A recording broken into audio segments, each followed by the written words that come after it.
Hey man, it's me, Kevin Smith, the annoying voice of podcasting, and you're listening to the non-annoying Three Guys in a Flick. Ladies and gentlemen, please take your seats. The show is about to begin. You still don't understand what you're dealing with, do you? The perfect organism. Its structural perfection is matched only by its hostility. I can't lie to you about your chances, but you have my sympathies.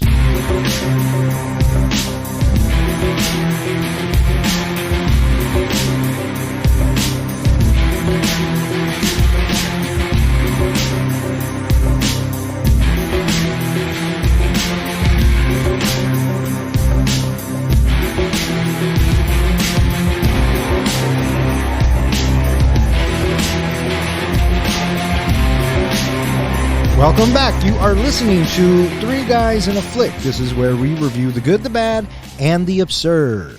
Tonight's episode, Alien. Beware spoilers. Coming to you from the deck of the Nostromo, my name is Don. And to my right, we have our comic book guy, John. Signing on. And to my left, we have the Professor, Ken. Hello, everybody. And joining us again for her fourth time here at the Three Guys, this is Jill. Hello. Welcome back. Thank you. It's been a long time. What was the last one you did? It was Red Dawn. what? Nope. Big China. Yeah. Big Trouble in Little China. Yeah. Before that, it was Red Dawn. It was Red Dawn. And before that, it was Galaxy Quest? It was. I feel like there was another one in there, but... No. Which I would like to point out, Galaxy Quest is one of our most downloaded podcasts. Well, thank you for pointing that out. Do you feel better about yourself? Kinda. Good. That's what... it's all about positivity tonight, guys. Yeah. I feel it was your best because I'm assuming it goes like Galaxy Quest, and then like Big Trouble in Little China would be the second best, and then Solid choices. Probably Red Dawn would be the third. You mean the best of the Three Guys? Yeah. Oh, and yeah. then No, the fourth one will probably be this one. I don't know why. I get this weird feeling about that. Well, it's funny that you say that because tonight we are talking about Alien, which comes to us from Jill.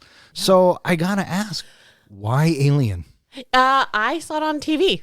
And I guess being on this podcast, sometimes I look at movies maybe a little differently than I used to. But watching it and really kind of seeing what's going on in the background or the lighting or the sounds or what you see or don't see. And I thought, this one would be a pretty good one to put in there. So that's what I did. Let me ask you this. Yeah. Did you see it when it came out in I did 1979? not. I didn't. I was only 9. Okay. So my sister did, and I still remember this. I didn't go see it, but it was playing in Renton. And my sister is like 4 years older than me. So like 13, 14.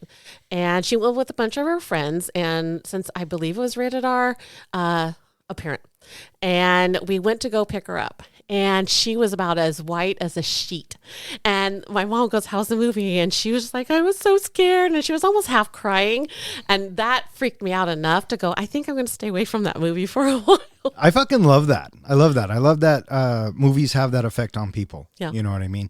I myself did not see this in the theater because, well, I was 4. But in 1986, when Aliens came out, we took my brother to college and we had a night free. So my other brother and my mom and dad, we went to go see Aliens, and I'm in the 6th grade. And I remember thinking, as the movie opens and we see the craft coming at us, I kept saying to myself, literally, it's only a movie. It's only a movie. Aliens changed my fucking life, right? Yeah. And then to find out there was a movie fucking before it. So unfortunately, or fortunately, depending on how you look at it, I saw Aliens first, which led me back to Alien, but still the appreciation there. Yeah. What about you? I saw it on VHS, and it was after I'm guessing it was after I saw Aliens. I'm confident that I saw Aliens first, and it totally kicked me in the balls. That was an awesome movie.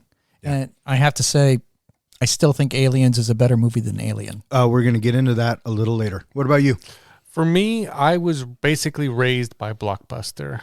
My parents every weekend would just take me to Blockbuster and let me pick out whatever movie I wanted to watch. Didn't matter the rating, didn't matter if it was a horror movie, scary, whatever. So pretty early on, I saw Alien. And then when I heard there was going to be a sequel, I kept thinking, one alien was scary enough. I couldn't imagine there being a sequel with multiple of them, and I was so excited for Ripley to come back. So I just remember that euphoria of just being able to go from that to seeing, aliens. Oh, absolutely. Alien is, to me, the best of both worlds, right? It's Jaws meets Star Wars. That alone, take my money, right? But then to see the movie itself and to experience it and see what Ridley Scott could do, especially in 1979, especially all practical. I mean, it's fucking amazing if you go back and watch it. Did you know there was a high school in New Jersey, I believe, and they put on a full-on play, a school play, a full-on production of Alien. I believe it. That's awesome. And Sigourney Weaver came and showed her love. You know what would have made it better? What? If it was a musical. Was it? It might have been. I don't know. Look it up on the interwebs. How long It's out ago there. was that? 2 years, 3 years? I think I It's remember reading something about, especially when you mentioned that Sigourney Weaver went and, Yeah. weird. Do you know what Ridley Scott said was the influences for this movie? I'm sure I've probably heard it, but why don't you go ahead and refresh me?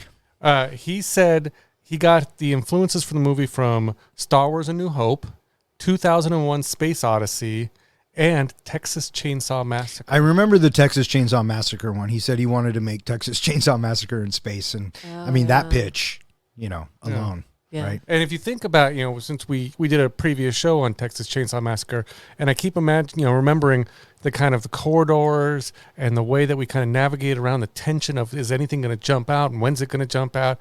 It definitely reminds me of Alien. Released on May 25th, 1979, Alien was directed by Sir Ridley Scott. The screenplay by Dan O'Bannon. Music by Jerry Goldsmith. And it stars Tom Skerritt, Sigourney Weaver, Veronica Cartwright, Harry Dean Stanton, John Hurt, Ian Holm, Yaphet Kotto, Balaji Beto, and a bunch of other...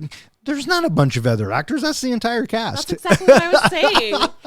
And one other actor. And one other actor. Well, Maybe. the cat's not listed. You know what? Maybe that- Fuck that cat. Okay, I'm just going to say this right fucking now. All right, fuck that cat. How'd this movie do, Don? This movie was made for $11 million and it brought in $185 million. Not too shabby, especially since at the end of the movie, I think it was originally they made it for like $4 or $5 million, but then Ridley Scott wanted to extend it out and add that extra at the end, and he got like another $4 million, I think, for it. Yeah, It did well in the box office too.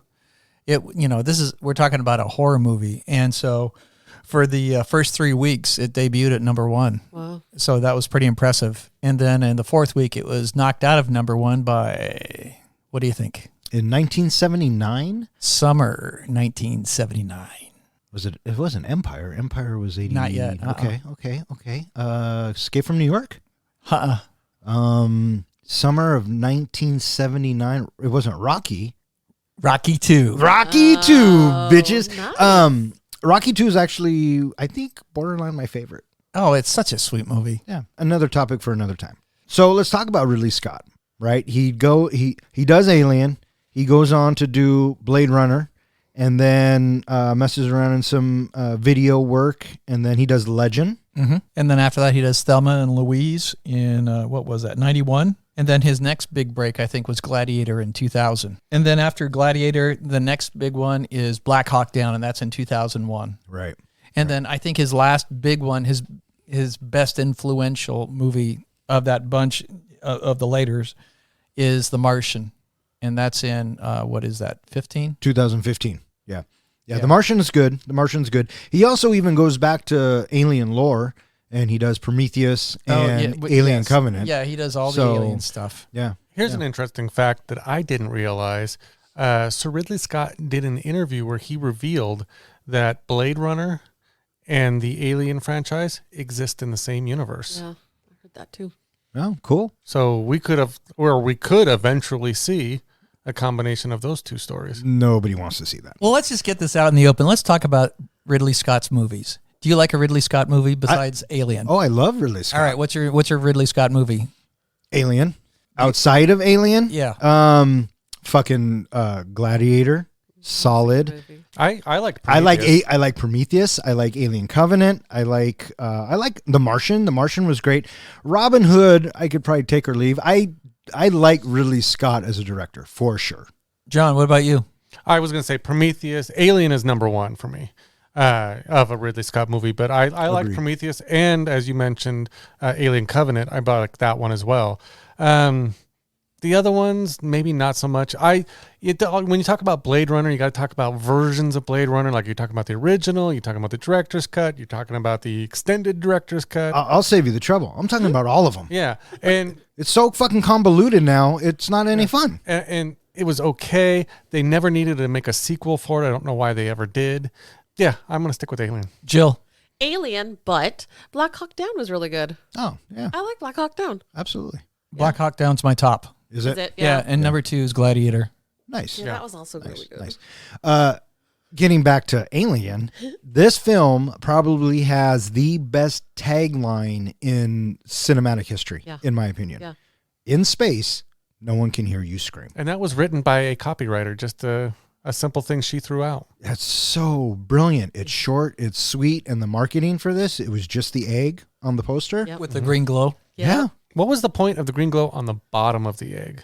I don't know. You tell me. I could never figure that out. And they actually used a real egg for that. It was the 70s, early 80s. Yeah. Yeah. Duh. Disco, Yeah, I guess. Green glow on Great eggs. gigs. Yeah, come Yeah. on. Yeah. backlit. Jerry Goldsmith does the soundtrack. Fucking A. Pretty fucking solid, right? Yeah. I think this is one of my favorites of his. It's so subtle and so creepy at the same time. Yeah.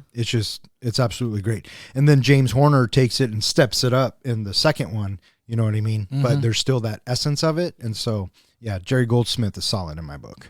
One of the things I just love about this movie is that they created, we always talk about different horror icons and things like that. You can't see the xenomorph without automatically relating it to aliens. You can't see a face hugger or one of the eggs without, knowing exactly whether you've seen the movie or not. You know exactly where it came from.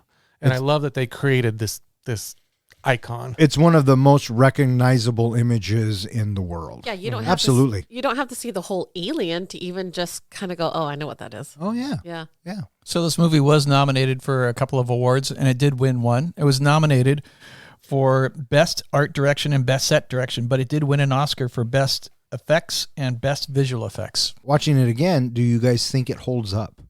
100%. Oh, yeah, absolutely. Yeah. No way. Nope, you don't like it, huh?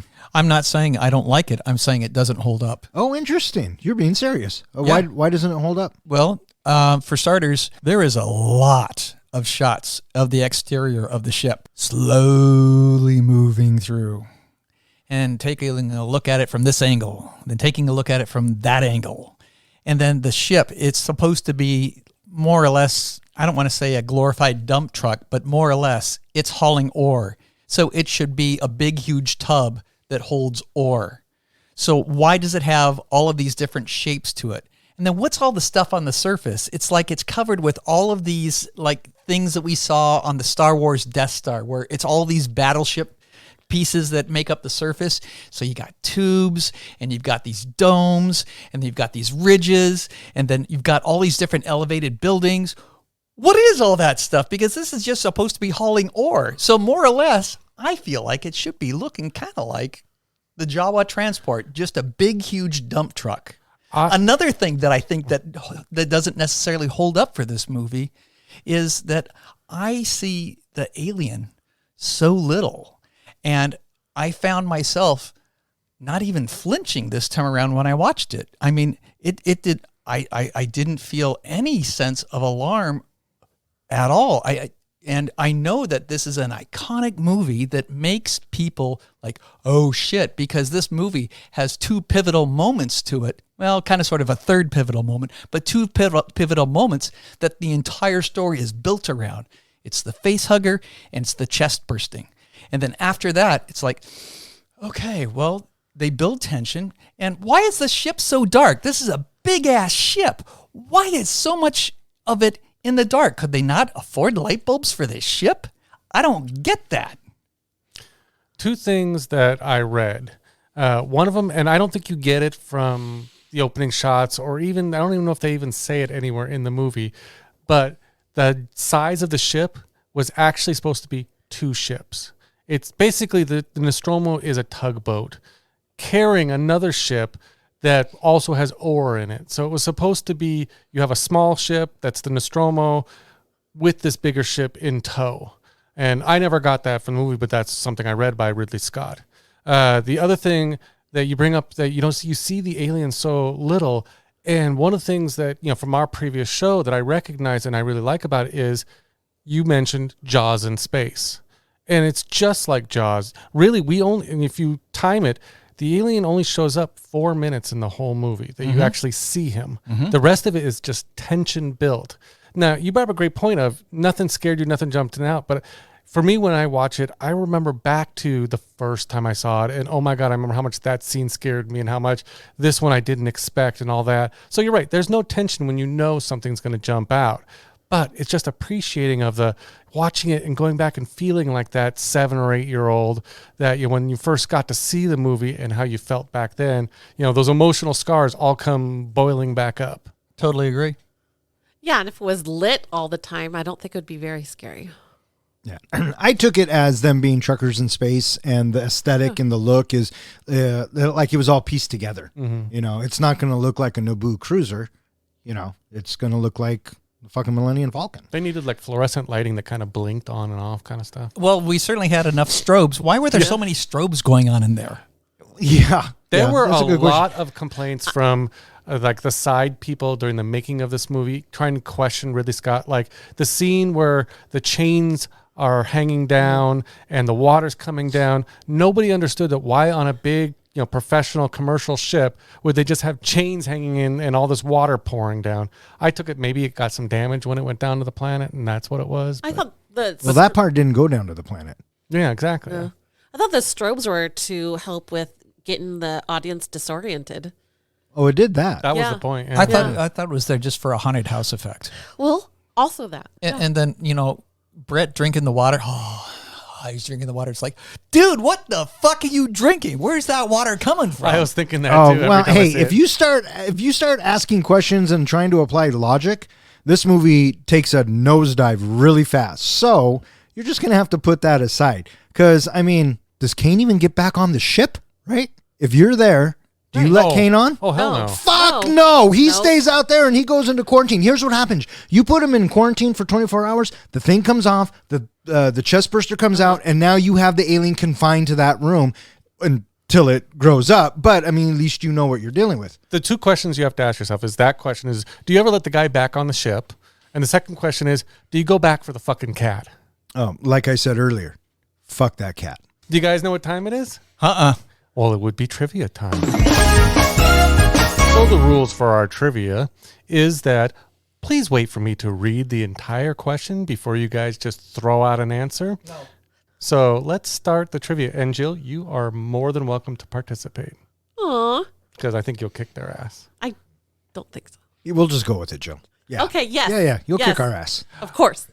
Ripley is the main protagonist of Alien and its sequels.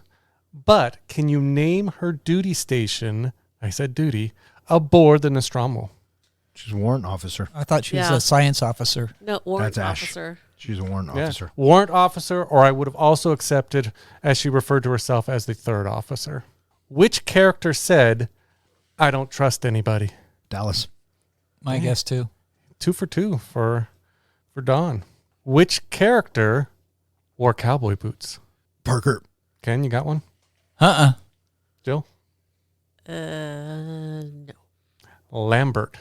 Before the movie went into production, what was the proposed title of the film? Star Beast. Nice word. Star Beast. Yeah. Who was the Nostromo's first officer who also happened to be the one who found the alien eggs in the derelict ship? Kane. I'll go tie. Which was the first crew member killed by the mature alien? Brett. Pretty close. Ash, the ship's officer, cobbled together a tracking device to help locate the mature alien. What did it key off of? Micro changes in In air. Air. Air density, but yeah. Same But they use the word micro. I know that. micro changes in air density. Fucking nailed it. Last question. What is the name of the main computer for the ship? Mother. Well, I guess that goes to Don because I think he was the first one to say it. It goes to the guest. I'll give it to the guest. You are so easy. You're such a pushover. Yeah. That didn't take much. Jeez. Well, it's Jill. So. So what? Yeah. I don't give a fuck. It's fucking Jill. Okay, again, I don't give a fuck. Okay, Don just lost the point. So according to my scores, Don, you did win this round. Yeah. So if I've got everything correct, that makes it a tie. The commercial space tug Nostromo is returning to Earth with a 7-member crew in stasis. Captain Dallas, Executive Officer Kane, Warrant Officer Ripley, Navigator Lambert, Science Officer Ash, and engineers Parker and Brett. Detecting a transmission from a nearby moon, the ship's computer, Mother, awakens the crew. Per company policy requiring any potential distress signal to be investigated, they land on the moon, despite Parker's protests, sustaining damage from its atmosphere and rocky landscape. The engineers stay on board for repairs, while Dallas, Kane, and Lambert investigate the terrain. They discover the signal originates from a derelict alien ship and enter it. Losing contact with the Nostromo, Ripley deciphers part of the transmission, determining it as a warning, but cannot relay the information to those on the derelict ship. So you kind of talked about these long sweeping shots, right? Yeah. Well, this opening is a very long sweeping shot. Yeah, and it was giving us the layout of what we're going to have as the backdrop for a lot of the story. Right. So 90% of this film takes place on the Nostromo, right? Mm-hmm. So, the first couple of minutes are us just kind of going in and out of the corridors. And, can you imagine in 1979 sitting in a theater and watching this? 6 minutes of no dialogue. Yeah. I think it would be, I think that experience alone would be so awesome. You know what I mean? Because you don't know what to expect. You don't know what kind of movie this is going to jump out and be. So after the camera moves along, we're introduced to our characters via them in the stasis. Would you guys think of the introduction of the crew? I'd like to go back to the title card. Something so subtle in the title card is it gives us the layout of the name of the ship, the Nostromo, which is capitalized. But then the last thing that it says on it, it says, course returning to Earth, and Earth is in lowercase letters. It's not a proper noun capitalized. And so subtly to me, what this told me was this is nothing to do with Earth and we're never going to see Earth. And this is all about the Nostromo. Oh, I didn't think we'd ever see Earth either.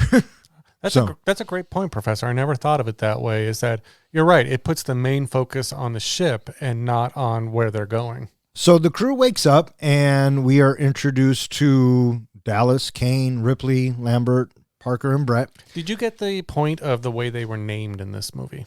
Ridley Scott purposely named all the characters with non-gender specific names. He wanted the audience to get the feeling that didn't matter if they were male or female, they all had the same kind of credit in this film, in that they could have been played by a male or female. And it really, one of the things I really appreciate about this movie is that the female characters weren't treated like damsels in distress. They were treated like just another part of the crew.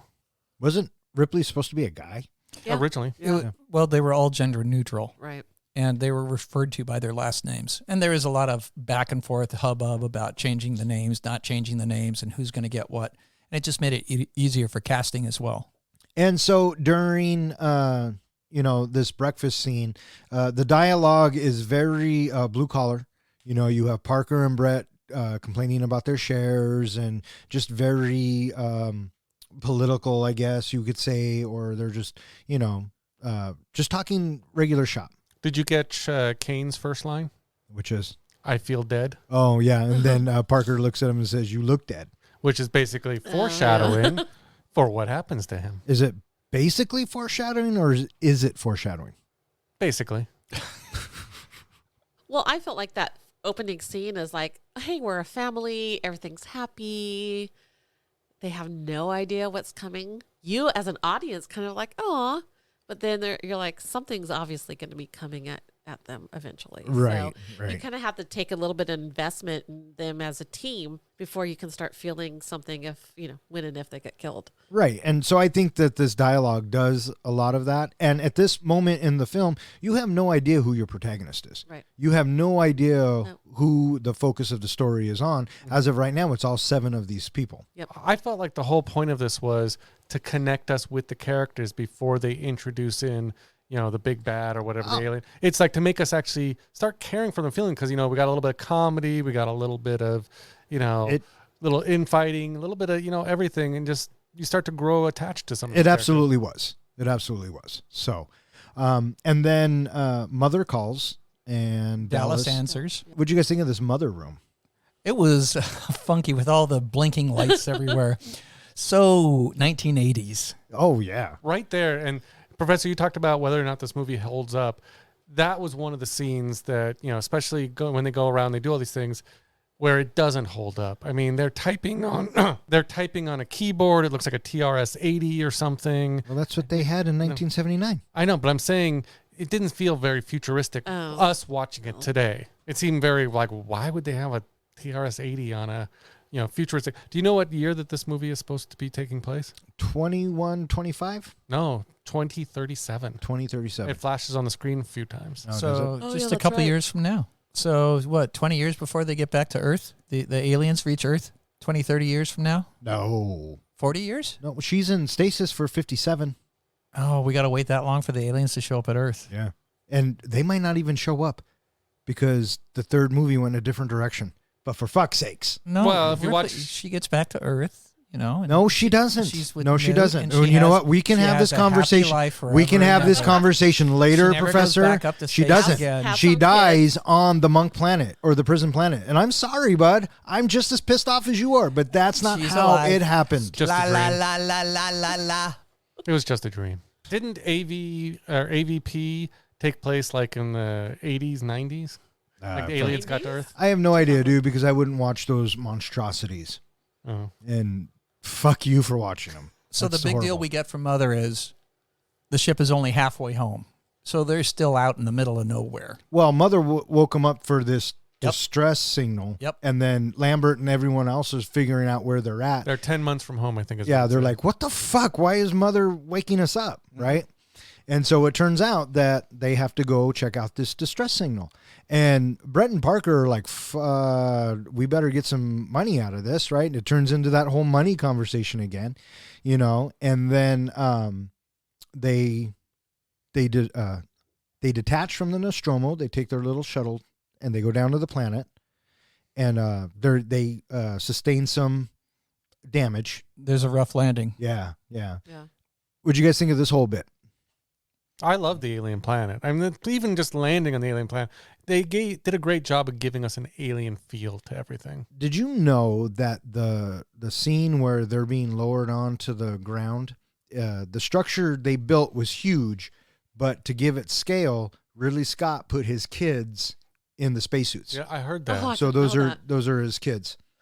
Yeah. And apparently there was no oxygen in them either, and actors had been passing out. And it wasn't until they did the kids scene and the kids passed out that really Scott was like, oh, fuck, maybe we should do something about this. I even heard at one point there was like an aerosol leak in some of the suits, which poisoned a few of the actors. Yeah. I believe it. It's the 70s, man, right? So Kane, Lambert, and Dallas, they go inspect the ship, and this is the first glimpse of the alien ship that we get.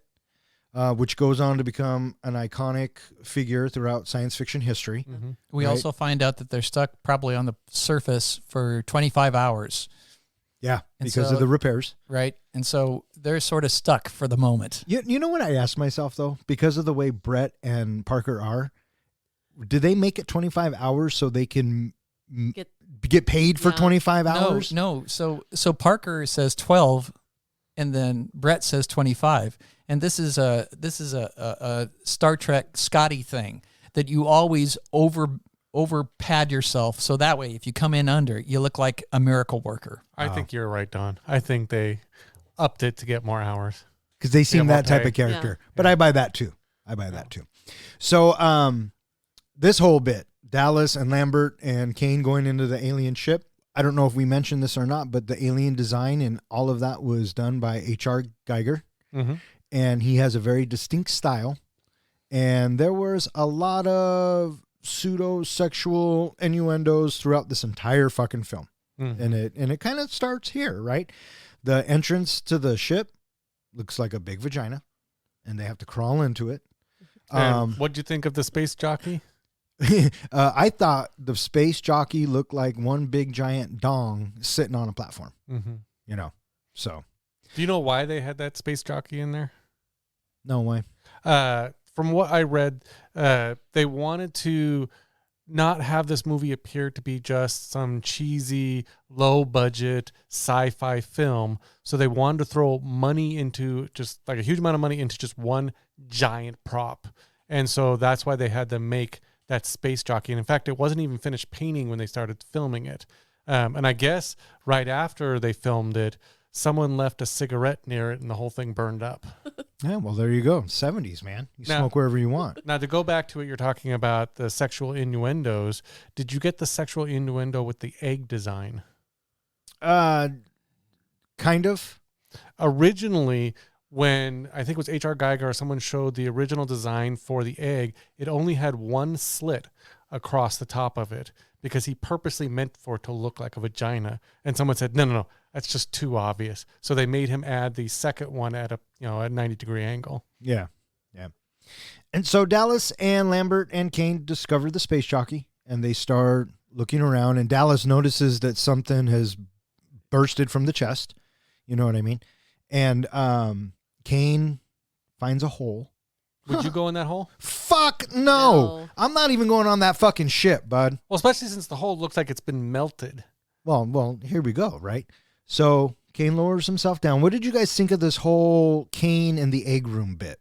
That right there, when you quoted it saying, fuck no. Yeah, I actually have that. That's so funny. Kane finds egg, sees something moving inside, a big fuck no moment. Literally on my notes. Yeah. The blue lasers. Do you know where that came from? That came from The Who. Yeah, The Who was trying it out for their concerts. So yeah, I guess it was nearby, so they just borrowed the equipment. They were in the studio right next door. Yeah. Yeah. That's pretty cool. It gave it a nice effect. Yeah. It looked beautiful. Yeah. You know what I mean? The cinematography in this, though dark, I think is stunning. Everything's practical in there. You have that light mist that's going on. And I'm sorry, Kane, why are you putting your face over the fucking opening? You've just seen some movement inside, but you want to peek into it. After seeing upstairs, something giant got killed. And, it didn't burst into his chest. It burst out of his chest. So I definitely would not be putting my face. I wouldn't, when he fell down into the eggs, I would have been working on crawling back up. Yeah. Oh, sure. Okay, but at the same time, you find something that has been derelict for who knows how long. Chances are everything there has been standing very, very still for a very, very long time. I can understand the possibility that maybe something might be moving, but I wouldn't be that surprised if I found absolutely nothing moving. And so that's probably what he was thinking of, is that everything has been sitting still for a really long time, and whatever happened a long time ago, and it's probably not necessarily all that dangerous for him. But watching the egg open up, I would have definitely backed way the fuck away from that, because as soon as that comes open, why did it come open right now when nobody's been here for a long fucking time? Right. And so back on the Nostromo, Ripley is listening to the message, and she deciphers that it's not an SOS. It's a fucking warning, right? And she says, I'm going to go out after him. And Ash, the science officer, who I just think at this moment is just a dick, right? He's like, you'll never catch him, blah, blah, blah. He talks her out of it. And, we'll come to find out that Ash is protecting this thing the whole time. Right. But, at this moment, you're like, fuck, it's a warning. Regarding the egg, I guess Ridley Scott, the movement that you see inside the egg was him wearing a rubber glove and moving something around inside. And then the dripping and the alien popping out, that was all filmed upside down. Yeah, fucking practical, man. Yeah. So they used a lot of pretty interesting practical effects. The other interesting thing about the filming techniques is, did you know that most of it was filmed with a handheld? It doesn't surprise me. Though just the tight corridors and just the set alone would probably require it. He also, Ridley Scott had a technique that I thought was interesting when I read it, is that every day when they finished filming, especially for the corridors of the Nostromo, he would move the walls closer together to make the cast feel a little bit more anxious, a little more antsy about being claustrophobic. That's awesome. That's awesome. So it's about a quarter of the way into the movie that we finally get the face hugging scene. And so that's a quarter of the way into the movie. That's a long way to go before you get some sort of a reveal of something bad. Mm-hmm. So I thought that was pretty good. I will say that watching it jump out, this time around when I watched it jump out, I knew what was happening, but it didn't come across visually all that effectively. When it came across effectively is when we see Kane laying down on the table with the thing wrapped around his head. Yeah. Well, before that, Don, we were talking earlier, would you have let Kane back on the ship? No, I wouldn't have.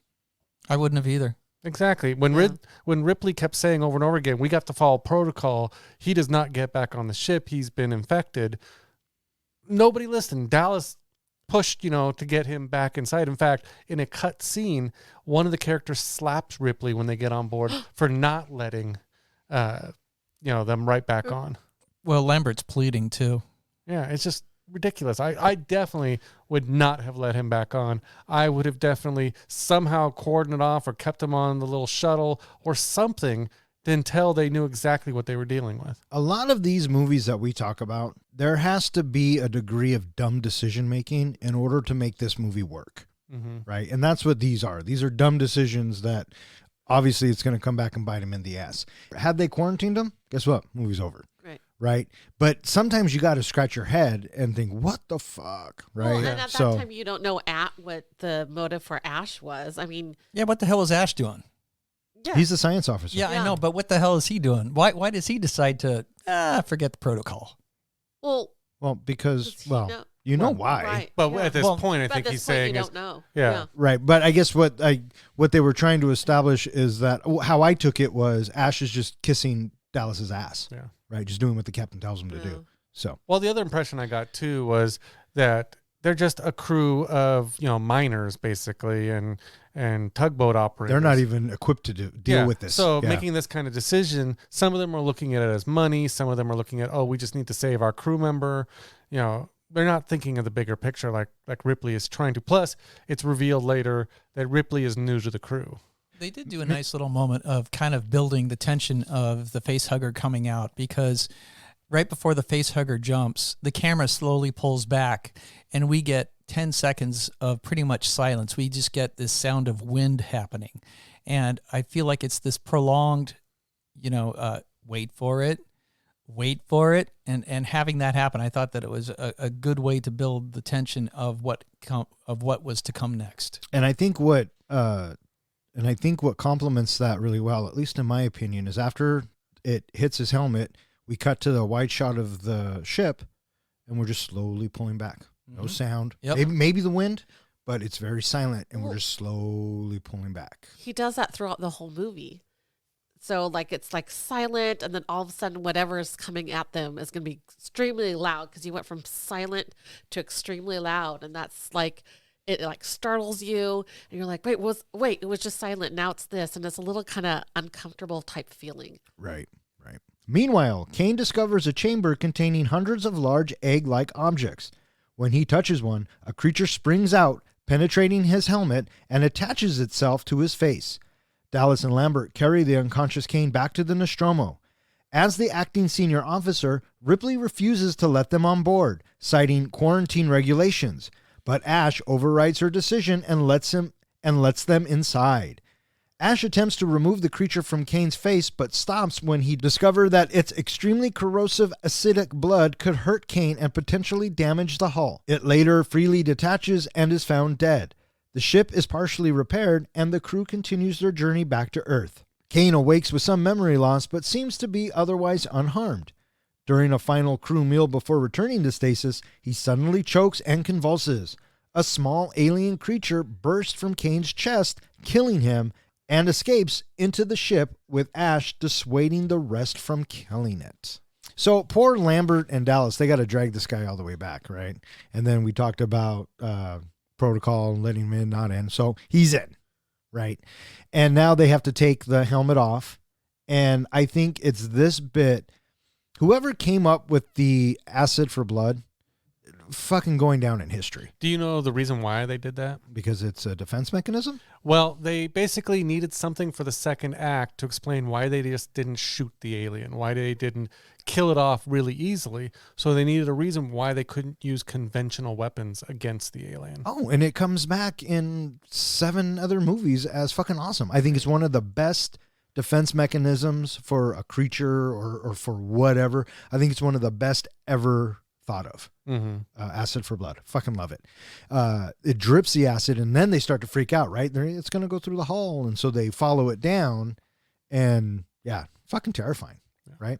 Now, Ridley Scott meant for this whole face hugger thing to feel like a version of rape for a man. Did you get that kind of impression of that? Again, talking about the sexual innuendo, basically it implanted an egg in him. It forced basically sex with his face. Yeah. I don't know how else you would describe it. Mm-hmm. And he knew for sure that he couldn't do that with a woman. It had to be with a man. Yeah, that makes sense. At least for the very first time. And so after a while, they don't know what to do. And Kane is sitting there, or Kane is laying there. And, you know, the crew, Parker and Brett are like, fucking freeze him. Right? This is fucking insane. I'm surprised Ash wasn't all for that. Just putting him in stasis and freezing him to bring him up. Maybe he thought they might lose the alien that way. No, I think he was just gung-ho to figure out what was going on. You know what I mean?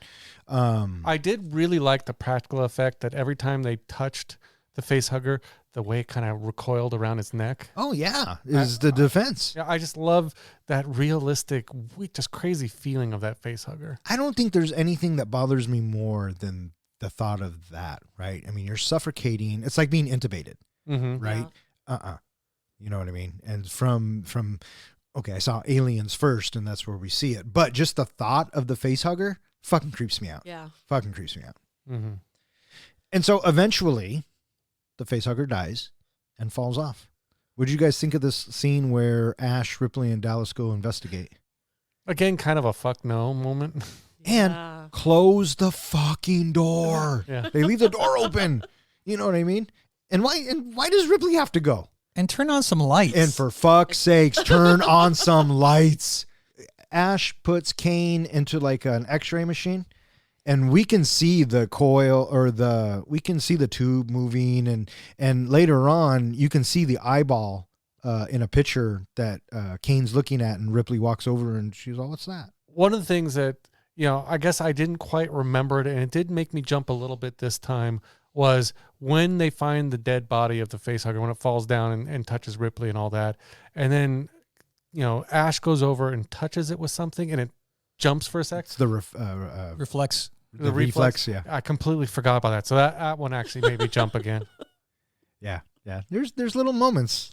It's very much a slow burn, and I really appreciate that about this film. So when they were creating this and creating the egg and everything, they used real like meat and seafood and clams and all those kind of things. So all the gooiness is all real meat, and I guess it started to stink after a while. Yeah, just like Texas Chainsaw Massacre, right? That set was an abomination, but 1979, everything has to be practical, and it's fucking awesome, and it shows, and it still holds up, at least to me. Yeah. Mm-hmm. So Kane wakes up, and he's a little groggy, but he's clearing his throat a lot, and they decide to have one more dinner or breakfast, whatever, before they go back into stasis, and this is where shit goes south. I'm surprised that, when they were joking around during the whole breakfast, someone just didn't turn to him and say, dude, you got face fucked. Yeah, maybe they were trying to be sensitive to him. I wouldn't have been. At least you wouldn't have been. I would have. Do you know the name of the scene? What? It's called The Last Supper. The Last Supper is the name of the scene? Yeah. Oh. So when you have it on the DVD and you... Oh, the chapter name is The Last Supper? Yeah, oh, The yeah, Last yeah. Supper. That's awesome. And I'm like, what? That's kind of cool. What'd you guys think of this whole? I mean, this is probably one of the most iconic scenes of any movie, anytime. You have the greatest movies of all time, and they all have an iconic scene, right? The boulder, the opening to Jaws, and the chest burster, right? Recognizable anywhere. What did you guys think of it watching it again? I loved it just as much. Same. I thought that the little critter coming out was really effective, and it was great having the little guy go shooting off so quickly. He was there for just a moment. Hey, everybody, and then he goes shooting off. Didn't he looked kind of funny running off, but other than that, I think that this is, like I said, one of those iconic moments, and this is, I think, what made the movie so strong in word of mouth, and that it stayed it was in the box office for 19 weeks. Wow! And I am certain that people didn't say what happened; they were just told, "Go see it." Oh, sure. And then we'll talk about it afterwards. Yeah, the good old days, right? Because you don't want to spoil that for your friend. You want your friend to drop a deuce just like you did. And what sells it is Veronica Cartwright's reaction. She had no idea that they were going to spray her with that much blood. So her, oh God, is completely genuine, and she fucking sells it. What did you think of the scene, Don? I love it. I love this scene. I will be honest with everybody here in podcast land. It pissed me off when they parodied it in Spaceballs. I was about because to ask, now when I watch it, that's all I fucking think about. I was going to ask, did anyone just have this in the back of their mind, waiting for the little alien thing to Hello, start my singing? darling. Hold on. Yes, and it annoys me. And when it scurries away, that's especially when I think about it. But there's so much going on in this scene. So you think, here they are eating, and you're like, okay, it's like the beginning, and you're like, oh, they're all happy, and I'm sure we're good, he's fine. But then there's little nuances that, watching it and really watching the characters, and you kind of watch Ash a little bit differently. Yeah. He's sitting there and he's just watching Kane in a different way that I never noticed before ever, and I've seen this many times. And he just kind of is waiting. Just kind of sitting back, and again, I never noticed it. And I'm like, he's waiting because he knows something's up. And it's not until Kane physically gets up and falls onto the table that Ash reacts and does something. Yeah. He's watching him convulse. He's watching him choke. He's watching everybody. And he has that look in his eye like, I wonder what's going to happen next. Yeah. If anything, Ridley Scott does a really good job with androids. From this all the way to Michael Fassbender's character in Alien Covenant, right? He just has a good way of directing creepy non-human, if you will. While I don't know if it was intentional in this movie, did you catch the symbolism between this synthoid being named Ash versus the future one being named Bishop? And the third one was named... I don't remember. That was Winona Ryder, or... Oh, yeah, Call. Well, those two... Yes, it's A, B, C, D. Well, also, at least for the first two, they both had SH in their names, which stood for synthetic human.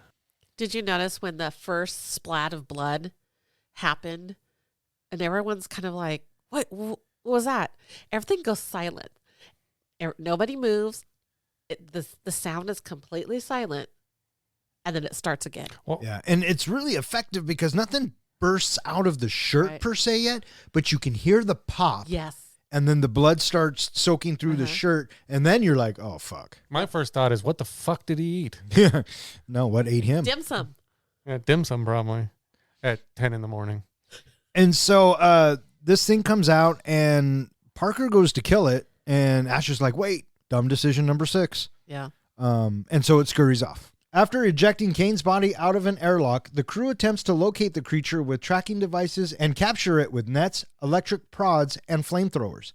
Brett follows the crew's cat, Jones, into a landing leg compartment where the now fully grown alien attacks Brett and disappears with his body. After a heated discussion, the crew decides the creature must be in the air ducts. Dallas enters the ducts, intending to force the monster into an airlock, but it ambushes and seemingly kills him. Lambert, realizing that the alien intends to kill the crew one by one, implores the others to abandon ship and escape in a small shuttle. But Ripley, now in command, explains that it will not support 4 people and insists on continuing Dallas's plan on flushing out the alien. So yeah, they have a quick funeral. Bye, Kane. They just kind of flushed him. Yeah, Yeah. I in every space movie when there's a death, they always flush him out to space. Yeah.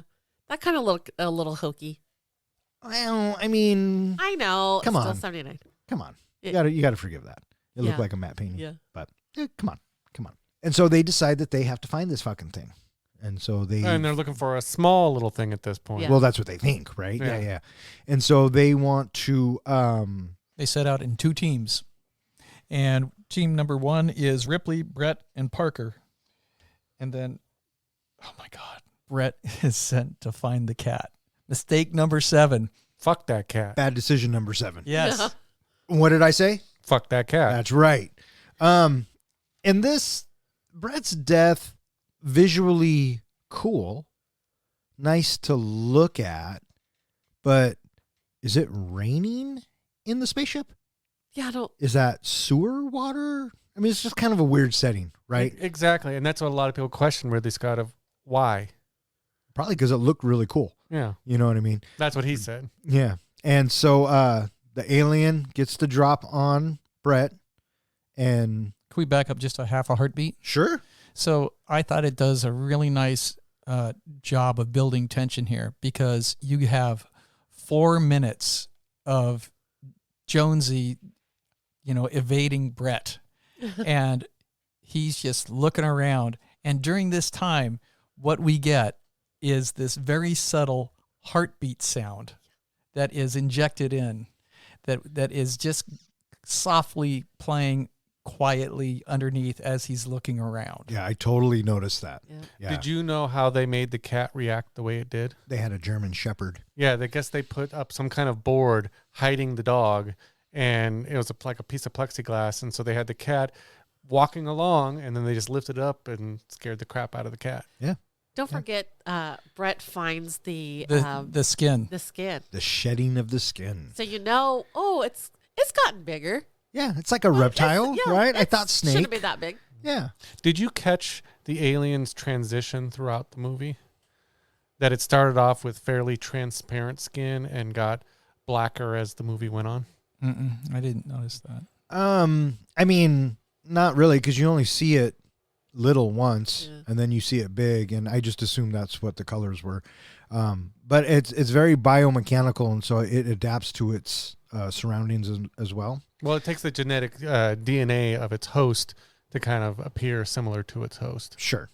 That's why in 3 it runs around like a dog. Mm-hmm. So we finally have the reveal of the alien. And when that happens, we get that cat hiss, and then the next shot is of Brett, and then we see the profile of the alien, and then it goes back to the cat, and then it goes back to Brett. And then we finally see them face to face. And so here I am looking at the alien close up, in tight, right in my face. And that was another thing that I found myself thinking, I see a lot of the alien that I see, it's just really close-up shots of just the face. And we don't get to see, a good look at the alien so much until we finally get to the shuttle. And so that was something that I found to be a little crestfallen, was that the reveal of the alien was good, but it was just of the alien's face. And we saw very little of the rest of his body. Yeah. Well, I mean, to be fair, when we get there and we do see the alien body, he kind of looks like a guy in a suit. Mm-hmm. You know what I mean? So I think with the decisions that they're making here, less is more. They don't want to show their hand too quick. So I think these up close shots of the alien are very fucking effective, with its lip quivering and the slime coming down. All that KY. That's right. And then So I kept thinking, that what Brett was drinking? And then how it opens up and it kind of slowly reveals the second mouth. mouth. A second Come fucking on. mouth? Are you kidding me? That's like projectile. And it comes out very much like a... Viper. Well, like one of those guns that they...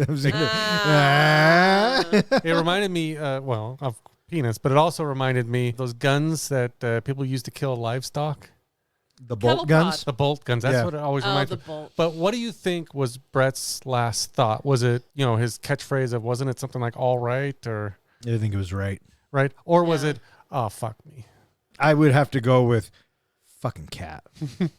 Fuck where I that would go. cat. Well, and that's how the scene ends. You know, it's the attack and then the cat, and then the attack and then the cat, and the attack and then the cat. Because Ridley Scott knows what happens in your head Absolutely. is way worse than what you can show us. Now, there are filmmakers today that will argue that and will show you everything. But in a day where computers can do it all, sure, why not? Go for it, right? You'll either like it or you won't. But back in the day, you know, Ridley Scott said, you fuckers need to think, and it's still terrifying. Anytime one of the characters dies in this film, it gets me. Because you don't see it. It's never on screen-ish, and it's powerful. Yeah.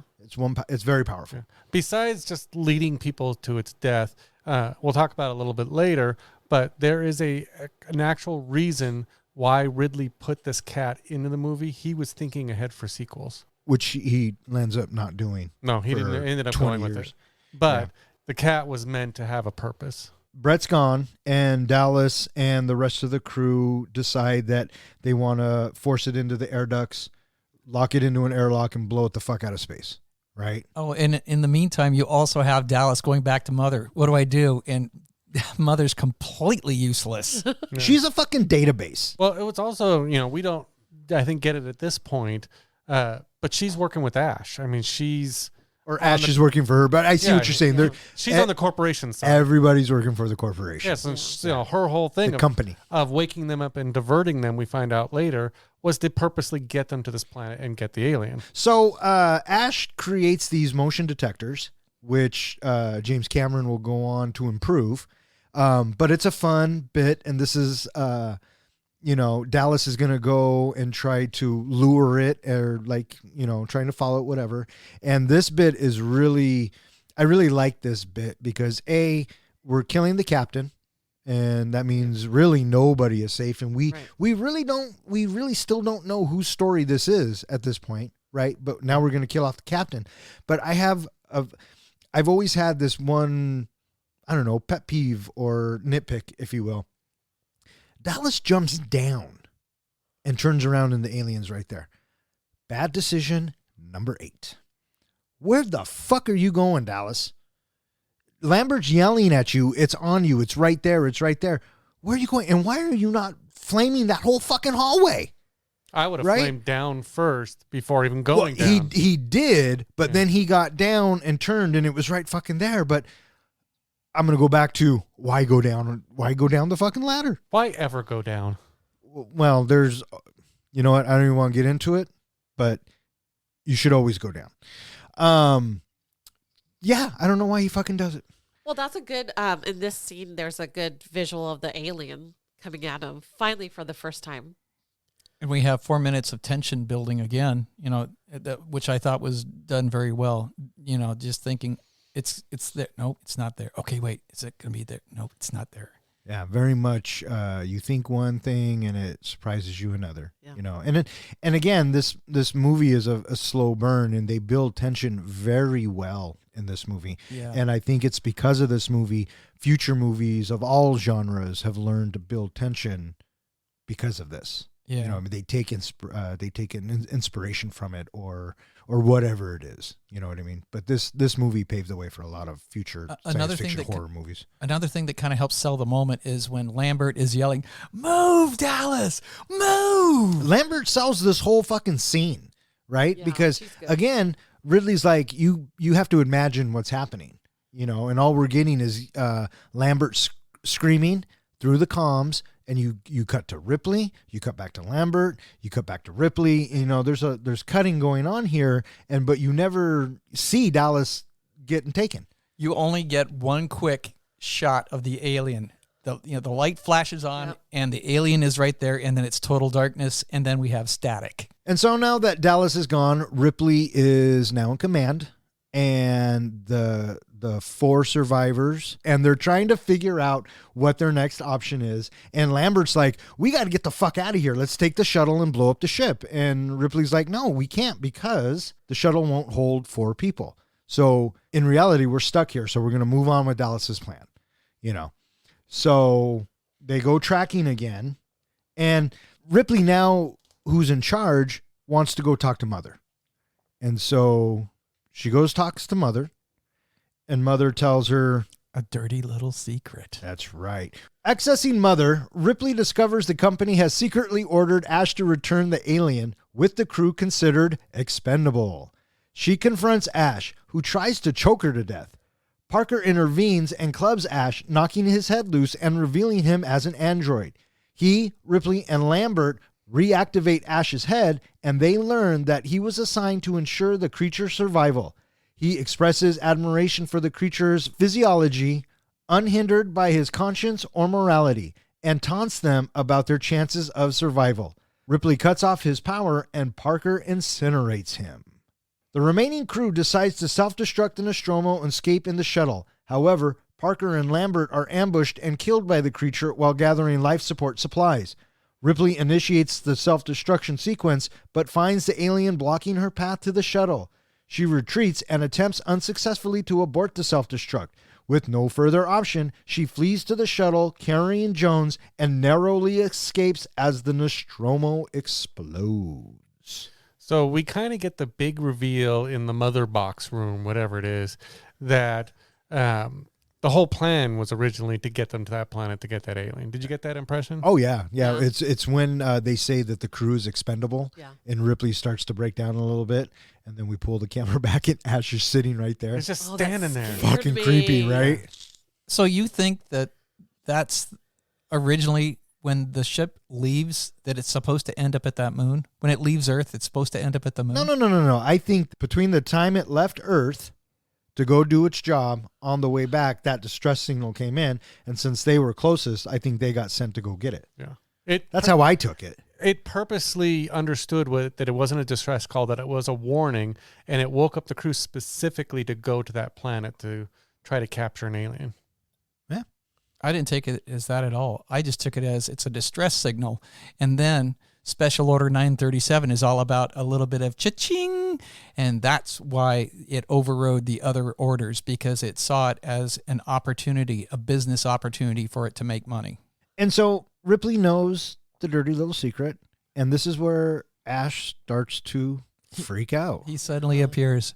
I took it him being able, because the door opens very loud, and I took it that she was so engrossed with what she was discovering that she didn't hear Ash come in at all. That's how I took it. Oh, maybe. I just took it as he just showed up and it was fucking creepy. Or I thought that he followed her in, like right behind her. But that door is loud. Yeah, it is. It is. So they leave, and Ripley's trying to get away from Ash, and he keeps shutting the doors on her, and then he fucking malfunctions or something. Well, they revealed, I don't know, was it in a future movie or something, that when she pushed him up against the wall, she damaged him, and that's why he attacked her. Oh, maybe. I never put that together. Yeah, because you notice when he gets hit by the wall, he starts to twitch a little bit. And supposedly that's what set him into defense mode or attack mode or whatever it was. And so as this is going on, Parker intervenes and knocks the shit out of Ash, and his head falls off, and lo and behold, he's a fucking android. Yeah. Did you see any of that coming originally? Yes, because I saw Aliens first. Oh, okay. So, Same. all of this kind of comes secondhand. The mythology has already been established for me. That does suck, but is what it is. Apparently, in the theaters when this movie was first shown, that scene of Ash getting his head knocked off made people faint in the theater. What? Losers. Weaklings. Yeah. Well, that's such an oh shit moment, because, the audience has already been through so much, the face hugger, the chest bursting, and now to come to find out that one of your crewmates is a freaking robot? What the fuck? And they're screwed that much more. Yeah. And so Ripley needs answers, right? And so they they hotwire Ash's head, and obviously you guys saw the cut, right? It goes from plastic Yeah. to Ian Holmes. Right. It's one of the few faulty edits that you see in the movie. It's a very big jump cut, but I guess at the time, whatever. And this is where we get, Ash answering questions about the alien, and, he admires it, and it was sworn to protect it, and, that was his duty. And then, Duty. so coldly, he says, I'm not going to pretend you guys have a chance, but you have my sympathy. You know what I mean? It's so Burn. cold. And then Burn. so fucking Ridley gets all kinds of pissed off, knocks the head off the table, and then Parker fucking, Torches it. it totally looks like a fucking puppet or Oh, yeah, that model. looks You bad. know what I mean? Yeah. Can I kind of step back a little bit? Did you notice when Ash's head came off? His arms just all of a sudden goes into like robot mode, and it just. Did you notice that? I didn't notice that. Yeah. And he's just going like this. And I'm like, he used to be able to like move his hands, and now he's just like doing the robot dance. I was waiting for him to start breakdancing and spin But it around, was spin a so- Rooney. He was just very stiff Yeah. after his head came off. Stiff. Now that Ash is gone, we now have 3 people, and we can Get the fuck off the Yeah, ship. leave. get the fuck off the ship. All right. Bad decision number 9. Why are you going after that fucking cat? Why are they not all together? Yeah. Why are they not Yeah. all together? Yep. Right? Okay, so they split up. They split up to get, I think, different things done that they thought they would get. I off don't the Well, ship. care. well, Lambert and Parker are together, and then Ripley goes off by herself to get the fucking cat. Right. Okay, why are we not all 3 of us going together, get the supplies, and then go get the fucking cat, and then get the fuck off? She wasn't going to get the cat. She was going to do the self-destruct, and she happened into Jones. Oh, you're right. She was. She went to go set the Yeah, bomb. and then she put Jones in a little kitty carrier. Yeah, yeah. All right, I'll buy you that. But this leads me to probably my biggest problem with the film, which, you know, I'll go ahead and say right now, probably keeps it from getting a perfect score. Why the fuck does Parker not just kill the alien and Lambert? She won't move. She can't move, right? Oh, again, why? Why? You're scared? Okay, fucking move. I understand that he didn't want to kill her too, but the thing that pissed me off, and yeah, this is a scene that I had the big issue with, is the fact that she won't move. Right. That she, everything else has happened, and she just won't get out of the way, and she basically costs him his life. She costs them both their lives. Yeah.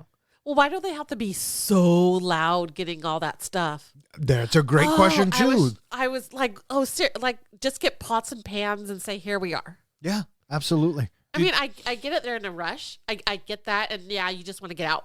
But they are throwing things left and right. And I was just like, And it's right there. And I don't understand the physics of it because Parker seems to be standing far away while it comes down and starts scaring. And then he runs at the alien. And that's when he gets the steel mouth to the head, maybe? No, what's going on here, and it was an interesting thing I read from the director and the other people who set up this scene, is the idea is that Parker runs at the alien and the alien grabs him in a hug, which we don't see, but holds him and crushes him. And that's why blood starts coming out of his mouth, because it's crushing him with its like super strength or whatever. And they're saying that this alien actually at this point where you're supposed to start detecting is it enjoys making people suffer. It's actually become a very sadistic alien in that it just crushes them, holds them there, and you build up the tension of then it shoots and kills him. Yeah, well, you're asking a lot of your audience because I didn't get that at all. Yeah, I know. neither. And I agree. And maybe that was something they maybe cut some things out for the extra scenes, but because originally this movie was over 3 hours long. So maybe we missed the whole hugging thing, but yeah, I agree with you. I didn't understand why he just ran up and looked like he stopped and then got, a few seconds later got the headshot. So back to the pots and pans clanging scene. What we have at this time that also begins, that builds the tension, is the heartbeat sound comes back. Yep. And that heartbeat sound that we had before, it's just like, I just thought it was a really great way to make us slow down and just pay attention to anything that's going to happen next. And then immediately we go right over to Ripley, where we get a jump scare from Jones. While Parker rushes at the alien, now we have Ripley running down the long, dark corridors. And so I thought that was a really nice way of building the tension as well, is because now we have the contact of Parker and the alien together, and we don't get to see what's happening. We only get to see Ripley running and yelling down the corridor. Has she already started the self-destruct mechanism? No. Are we on the countdown yet? No, we are not. Does Ripley see that they're dead? No, she starts running after him, but then notices, I think it goes silent, and then starts going back to find the cat again. Oh. Because she had left the cat carrier. Now, this is a big scene, I guess, what was supposed to set up for the sequel that I mentioned earlier was we get the scene of the cat carrier and the alien kind of looking at the cat carrier. Did you notice that scene? Yeah. That was supposed to be, and again, it doesn't work out for obvious reasons for future movies, was the alien was supposed to implant something in the cat. And then in the sequel, the cat was supposed to be the future host of an alien. I could see that. And then we see the tail advancing towards Lambert's leg. And then right after that happens, then we have Ripley running again, but now she's listening to the screams that she's running towards. Right. And then she gets into the room to find both of them dead. Oh, right. Yep. And so after they're both dead, she says, fuck this. Yeah. And she goes, starts the self-destruction. Right. She's heading down those dark corridors, running again. By herself. She's going to get used to that because she's going to do that 57 years later too. So this whole blowing up the ship bit, I like that self-destruct. That looked pretty good. I felt like that was a lot of steps. Well, I like that in a lot of movies, people always stop the countdown at 1 second. And she goes to try to stop the countdown, but doesn't make it in time. Why does she go to try and stop it? Because the alien is blocking. Yeah, so she sets the bomb, she runs, and the alien's blocking her way, and so she says, fuck it, I'm going to go stop it. And you're right, most movies, 1 second left, and it would have been stopped. And it even seems like she stops it at 1 second, but Mother continues it anyway. Kind of, right? Because Mother's a little bitch. That's right. Well, it got to the 5-minute mark, right? Yeah. Which is the no return Point moment. of no return, Yeah. And she couldn't get that second lever engaged completely. That's right. She missed it by like half a second, That's but she still missed it. So she goes running back to the shuttle, and I'm thinking to myself, well, if the alien's not there or blocking you anymore, got to be in the fucking shuttle, right? So she gets back to the shuttle. She grabs Jones along the way, and whew, that's it. That's it. We made it. And then they take off, and the ship explodes. And we are getting ready to go night-night. Well, that was supposed to be the original ending of the movie.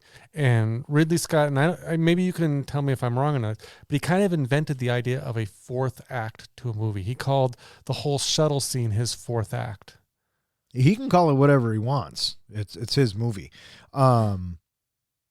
I mean, I just lump it up into part of the third. You know what I mean? And it's funny because, again, I saw Aliens first. And Aliens is structured very, very, very similarly. It is very similar to Alien. Good job, James Cameron. Mm-hmm. So maybe his fourth act. Cool. But I think we needed this. Right. Oh, yeah. I don't think that the alien being destroyed on the Nostromo is good enough. It's like the shark drowning, right? We need to see this shark blow up. Yeah. And so Ridley Scott probably has the same mentality going into this, thinking, I've had him for this long. Now we're going to end it. And you know that some shit's going to happen because we're seeing too much of happy, calm, quiet. We made it. As Ripley prepares for stasis, she discovers that the alien is aboard, having wedged itself into a narrow space. She dons a spacesuit and uses gas to flush out the creature. It approaches Ripley, but before it can attack, she opens an airlock door, almost blasting it into space. However, it hangs on by gripping the frame. Ripley shoots it with a grappling hook, but the gun catches as the airlock doors close, tethering the alien to the shuttle. It pulls itself into the exhaust engine, but Ripley fires the engines, blasting it away into deep space. After recording the final log entry, she places Jones and herself into stasis for a trip back to Earth. Roll credits. So I guess the alien, the guy in the costume, couldn't fit into that little crevice space that it appears. So did you hear how they filmed that scene? They filmed him getting into it? And then reversed it? No, basically, they had him lie down on like a piece of the set piece, and they built the whole set around him. And when he first came out, the suit pretty much ripped off him. I believe it. Bummer. So what the heck is he doing in there? Is he like taking a nap. Yeah. Is he? I've worked really hard. I deserve a I've nap. killed a lot of people. I've cocooned. Not that the audience knows this, but I've cocooned a lot of people. He looked fucking tired. There is an explanation. He yawned. By all means. What is it? The original plan for the movie, or the storyline, at least from Ridley Scott, was the alien, if you notice, like I mentioned earlier, it was maturing very fast. So the whole point was it climbed into the shuttle because it was a quiet place and it was planning on dying. It was actually dying during that sequence. I did think that it was weird, though, that Yeah. it was kind of lethargic. I thought maybe Ripley had wounded it or something, maybe. I don't know. But anyways, we knew it was coming. I liked how it hid. Yeah. It blended in very well. And, you know, you've seen this movie 1,000 times. And even with aliens, but when the head moves in certain shots, it like the wall is moving, fucking creepy to this day. Absolutely. That creature design holds up. It holds up, and what I like about it is that the creature design looks like the inside of the space shuttle. So you really never know if it's the space shuttle or if it's the actual alien. Yeah, it's how they adapt and how the xenomorphs adapt their surroundings, you know, and they go into a lot more detail in that in the future installments. One of the things I tried to watch for in this movie is spotting the alien in earlier scenes. So when she first comes on the shuttle, if you look closely, you can see it right there. Well, in the you know background. it's right there. Yeah, you know it. You know, when Brett got killed, when he first came into that room, you could see it in the background. So, I mean, if you watch for it, you can actually see it. Well, that's the point. Yeah. Yeah. And so the alien is on board. Ripley gets into her spacesuit and she straps herself in and she blows the alien out of the airlock. But the alien holds on and then she shoots him with the grappling gun. You see all the acid fly into space when they shot it. I thought that was a nice little touch. And then the alien tries to get back in through the engine, I guess. Pretty badass that it can survive in space and as long as it had lasted with that blaster coming on. Yeah, I know. I mean, these things are fucking almost indestructible, right? But Ripley gets the best of them. She hits the thrusters and blows it away. At some point, when you watched this, probably not this last time, but maybe years ago, did you think it was over? No. You thought maybe one more scare? Yeah. I could see that. Yeah. Yeah. I honestly thought that the alien had done something to the cat, and now we were going to, like, either when she was going into stasis or something was going to pop out of the cat. And that's how they would have ended it. Yeah. Screw that cat. You thought it was over? You were ready to breathe again? Yeah. Yeah. All right. So that's Alien. That's Alien right there. That's Alien. You know, in this movie, the main character, especially Ripley, had to overcome just an adversary that seemed unstoppable. It kind of reminds me of another movie that did something like that. Oh, for fuck's sake. And now it's time for John's Precious Moment. It's this point in our podcast where I take whatever movie we are currently reviewing and compare it to the greatest movie series ever made, Lord of the Rings. The most significant connection between Alien and Lord of the Rings is the hero's journey. In both tales, we see characters who are thrust into extraordinary circumstances and must rise to meet the challenge. Whether it's Frodo's quest to save Middle-earth or Ripley's fight to survive, both stories exemplify the idea of the hero's journey and the transformative power of overcoming adversity. So let's start with the Fellowship. It's safe to say that the crew, well, most of them, are the Fellowship, as they are on the same journey of survival, working together to try to accomplish their goal. So that makes Dallas, Ripley, Kane, Lambert, Brett, Parker, and even Jonesy the Fellowship. For Frodo, my obvious pick is Ripley.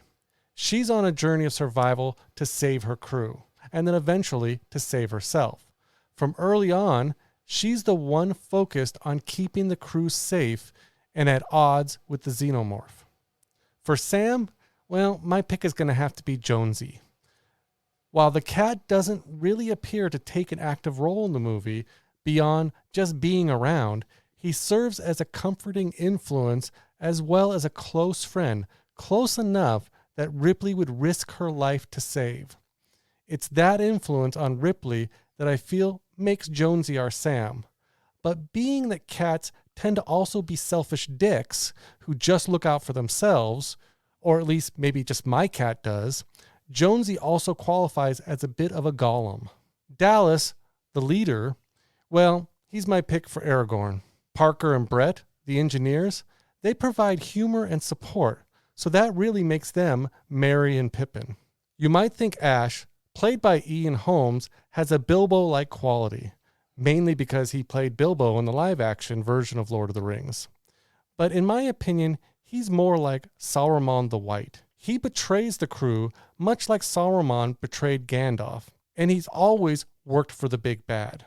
So who is the big bad in Lord of the Rings? Sauron put his own goals ahead of everything and everyone else, making everything around him and everyone around him expendable. In Alien, we see the Weyland-Yutani Corporation's obsession with obtaining the xenomorph for their own benefit and classifying the crew as expendable.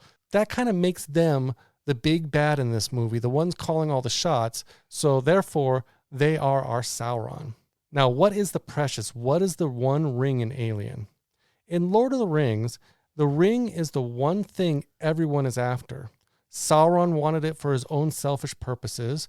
Frodo and our fellowship just wanted to destroy the ring. The ring itself only brought chaos, corruption, and death to those who came in contact with it. In Alien, the one thing that matches up to that ring is the xenomorph. The corporation wanted it above everything else, and the crew, minus Ash, just wanted it dead. So there you have it, my comparison between Alien and Lord of the Rings. Bring on the grades. Fine, I'll go. Good. I'm looking at you, sir. Yes. Well, I will say that I thought that the whole Jones comparison fell flat. I didn't agree with that. Really, I felt quite the opposite. At first, I thought, a fucking cat? Are you fucking high? But when you brought in the emotional qualities, I went, all right, I'll buy it. Because really, there's no other Sam in this film. Mm-hmm. Does that mean you have to leave Sam out? No, not necessarily. But I understand why you did that. What I was going to, shut your mouth. What I was going to say was, as you're talking about what the ring is, I said, I swear to God, if this guy does not say the xenomorph, I'm going to fucking lose it. But you did, and it makes sense. And what kind of sells it for me is at the end when it gets blown out of the engines, or the engines blow it into space. It reminds me of Gollum falling with the ring into the lava of Mount Doom. Mm-hmm. Yeah, so I thought that the ring comparison was a strong pull, so I agree very much with that. But I don't know. Let's say our score at this exact same time. Oh, fucker. 1, 2, 3. C plus. Okay, you get a C plus. Jill, do you have any comments for our comic? Well, let me ask you this: have you ever seen Lord of the Rings? Are you kidding me? So you haven't? So I can't tell if that. You know what? That doesn't answer my question. Yes, I've seen it. I've done the extended version. I've looked at all the behind the scenes, all 3 hours per movie. Not only that, but where did you go on a trip? New Zealand. And what did you do in New Zealand? We went to Hobbiton. That's fucking awesome. I have cousins that live in New Zealand. So, what do you think of this guy? I think when I really was actually paying attention, the ring part and the alien was the one I got. When you were actually paying attention, I just want to note that part of it. I zoned out for the first, hour and a half of your explanation. But then in the last 10 minutes, I got back into that, and yeah, you were right on that. Do I give it a grade? Yeah, give it a grade. Hey, I heard about the ring and the alien. B. That matched up. Before you hit that button, there was, again, you talked about Jonesy and all that. I struggled. Do you think Jonesy was more of a Sam or a Gollum? Since he was really just about himself. What grade did we give him? C plus? C. You don't want to answer the question? C minus. Okay. D plus. F. Whoa. F minus. F minus. No, I like the Sam because of the emotion part. I didn't think about the Gollum at all. Yeah, that was good. That was a good question. Fuck this guy. Who cares what he fucking thinks? I thought the Sam one was good. See, I paid attention to what Don was saying. And that was John's.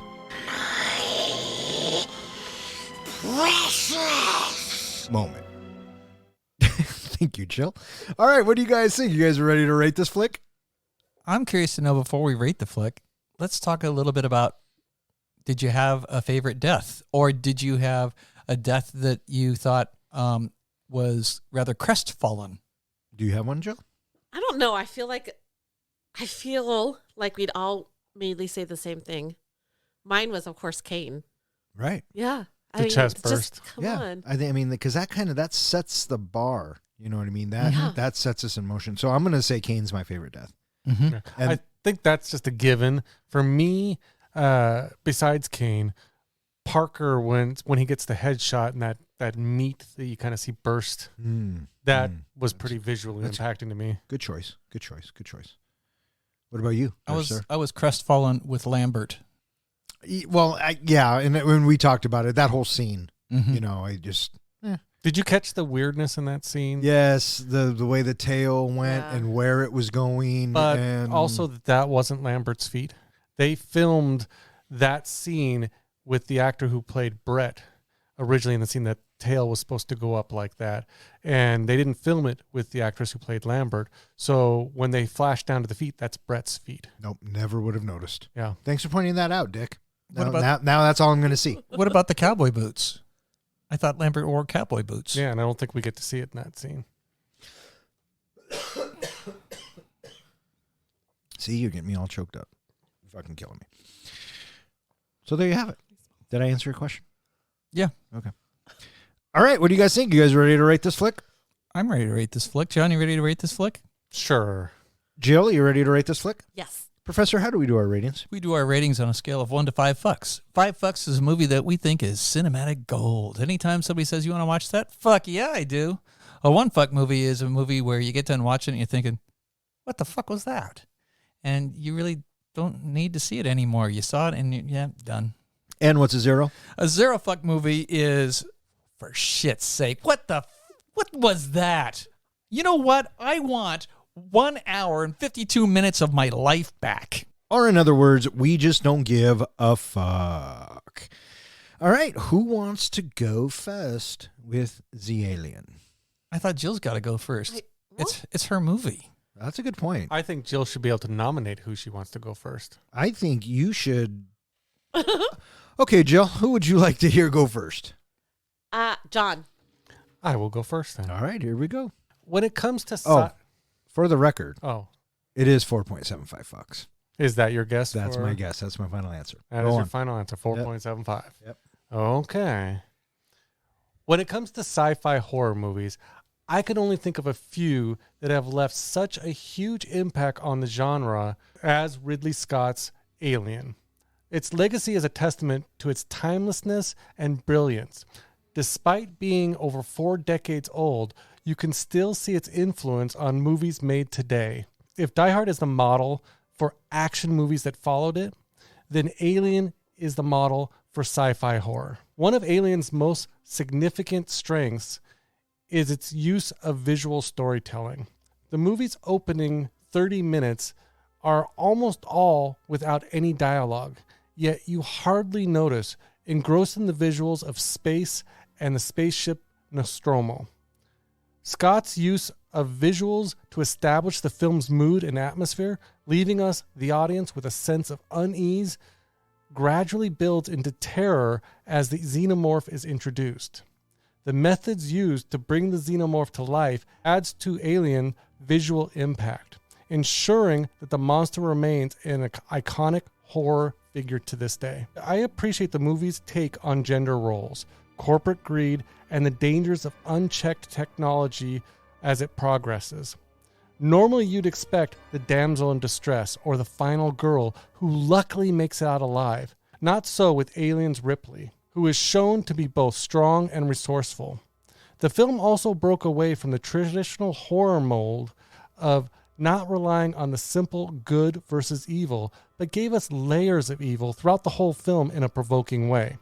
Was the alien actually even evil, or was it just doing what it did to survive?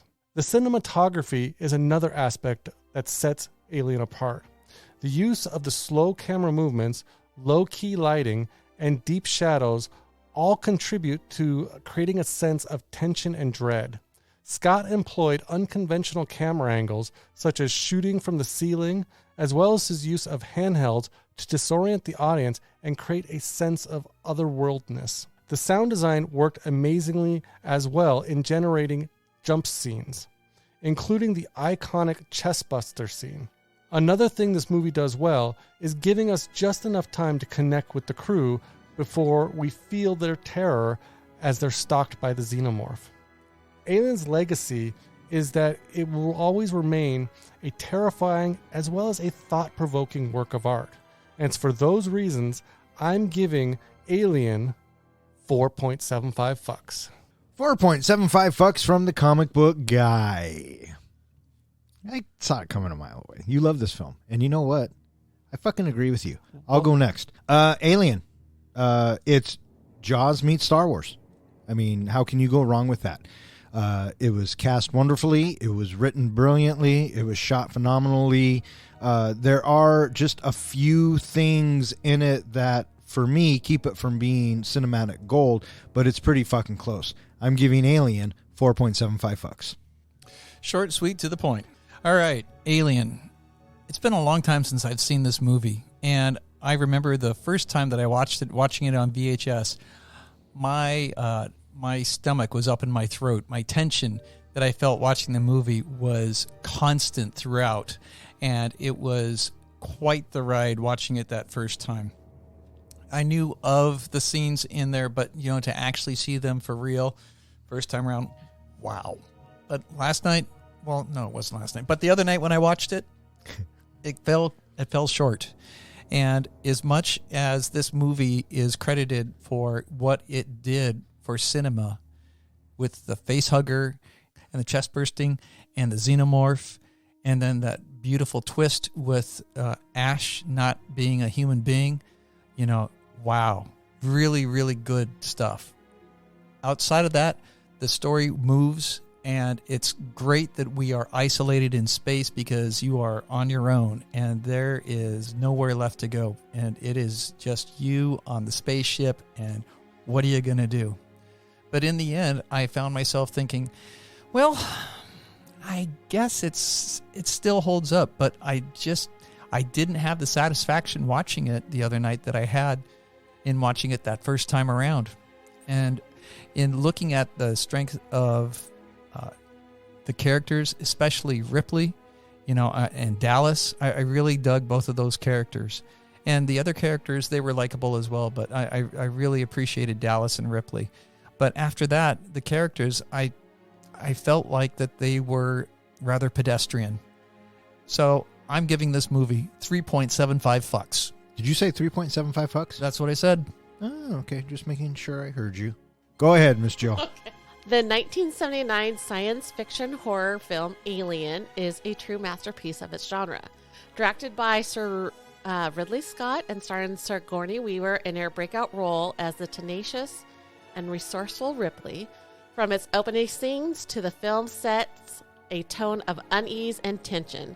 As the crew of the spaceship Nostromo investigates a distress signal on a remote planet. The crew explores the dark planet, and they discover a terrifying, seemingly unstoppable creature that begins to hunt them down one by one. The creature design, created by artist H.R. Geiger, is both disturbing and mesmerizing, with its biomechanical features and grotesque life cycle. The film's pacing is slow and deliberate, allowing the suspense to build gradually and making each encounter with the creature all more terrifying. As the characters are well developed and believable, with Weaver's Ripley emerging as a feminist icon and a role model for female protagonists in action films. The film's score by Jerry Goldsmith is haunting and atmospheric, adding to the sense of dread and unease that permeates the entire film. In my opinion, Alien is a timeless classic that remains as powerful and effective today as it was upon its release over 4 decades ago. It is a must-see for fans of science fiction, horror, and movies in general. And with that, I give it 4.75 Fucks. All right. So with 4.75 fucks from myself, 4.75 fucks from the comic book guy, and 3.75 fucks from the professor, that gives Alien an average of 4.4 fucks, which ties it in the number 6 spot with Ocean's 11. It is slightly better than Shang-Chi, The Crow, The Road Warrior, The Matrix, and slightly worse than Snatch, John Wick Chapter 3, Parabellum, Black Panther, and Pulp Fiction. So there you have it. All right, that is going to wrap it up for this episode of Three Guys and a Flick. If you would like to know which movie we are going to be reviewing next, please check out our website. And speaking of which, John, where can they find us? Well, they can always find us at our website, threeguysandaflick.com, where we post show notes, we post movie trivia, and we now post blogs that are related to whatever movies we are reviewing. So please check that out. You can also find us at all social media, as well as anywhere I host podcasts. I just want to thank Jill for coming on and suggesting Alien. Did you have a good time? I did. Thank you for having me back. Absolutely. You are always welcome here, and you have a seat at the table. I also want to thank Zach and Ronnie for listening. Keep on listening. Thanks, Zach. Thanks, Ronnie. Thanks, Jill. And I want to thank everyone else who listens and who has suggested a movie. You keep listening. We'll keep recording. For Three Guys and a Flick, I'm Don. I'm John. I'm Ken. I'm Jill. In space, no one can hear you scream.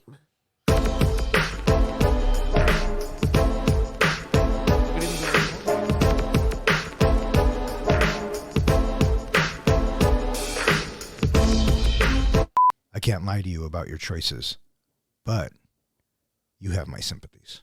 You said choices. You don't like it, did you? No, it works if you hadn't fucked it up, but it works. What do you mean if I hadn't fucked it up? You're not going to hear it like that. Do you even listen to the fucking podcast? And joining us again for her 4th time here on the 4th. I didn't want to get around you guys. Now we have to start the whole thing over. From the Welcome back. You are listening to Three Guys and a Flip. Now that Kane's gone, I already said Kane. There's actually 2 people in this movie that were in Lord of the Rings. Do you know the second? I'm thinking. He technically wasn't in the live action movie. Oh, well, then it doesn't fucking It doesn't count. count. With love in my No. heart. It Well, does. she got cloned. That's exactly what I was going to say next. Oh, you guys She can got both. cloned. Oh, for fuck's sakes. Resurrection? Really? All right. I'm done with you guys. I noticed. For Three Guys and a Flick, I'm Don. I'm not done. Do you have a porn name for this one? For Alien, Analin. That's exactly where I was going. Mic drop. What about you, Professor? What you got? A steel cold stare right through my soul. All right, fuck off. Good night.